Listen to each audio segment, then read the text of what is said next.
সালাউদ্দিনের পদত্যাগের আলটিমেটাম, এক দফা এক দাবি, সালাউদ্দিনের পদত্যাগ।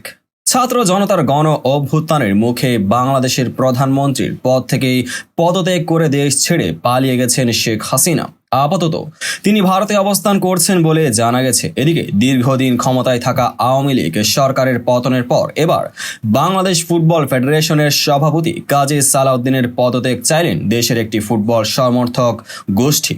বাংলাদেশ ফুটবল আল্ট্রাস নামে সমর্থকদের একটি সংগঠন সালাউদ্দিনকে ২৪ ঘন্টার আলটিমেটামও বেঁধে দিয়েছে। গণমাধ্যমের খবরে বলা হচ্ছে, ইতিমধ্যে আল্ট্রাসের কয়েকজন সদস্য বাংলাদেশ ফুটবল ফেডারেশন ভবনে গিয়ে লিখিত চিঠিও দিয়ে এসেছেন বলে জানা গেছে। এদিকে সামাজিক যোগাযোগ মাধ্যমে আল্ট্রাস সভাপতি আমিনুল ব্যাপারী শিপলু সালাউদ্দিনকে পদত্যাগের আলটিমেটামের আনুষ্ঠানিক ঘোষণা দেন। সেখানে বলা হয়, সালাউদ্দিনকে ২৪ ঘন্টার আলটিমেটাম দেওয়া হলো। স্বেচ্ছায় পদত্যাগ না করলে আগামীকাল আমরা টেনে নামাবো। ২৪ ঘন্টা পর বাফুফে ভবন দখল করে নেওয়া হবে।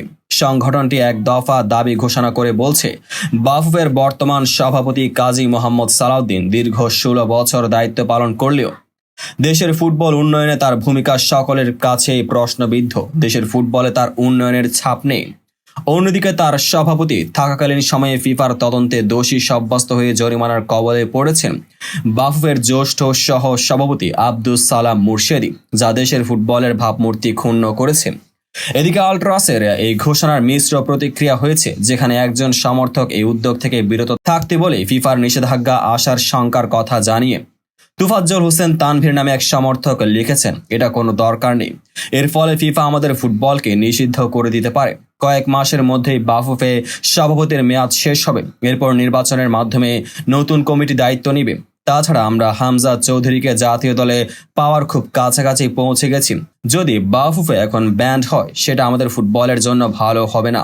জোরপূর্বক তাকে নামাতো ভালো কোনো সিদ্ধান্ত নয়। তো বন্ধুরা, ভিডিওটি যারা সম্পূর্ণ দেখেছেন সবাইকে অসংখ্য ধন্যবাদ। ভিডিও শেষে কমেন্ট সেকশনে আপনার মতামত জানাতে বলবেন না। আর চ্যানেলটিকে সাবস্ক্রাইব এবং পেজটিকে ফলো করে পাশে থাকবেন, যাতে পরবর্তী ভিডিওর সকল নোটিফিকেশন সরাসরি পেয়ে যান। দেখা হবে পরবর্তী ভিডিওতে।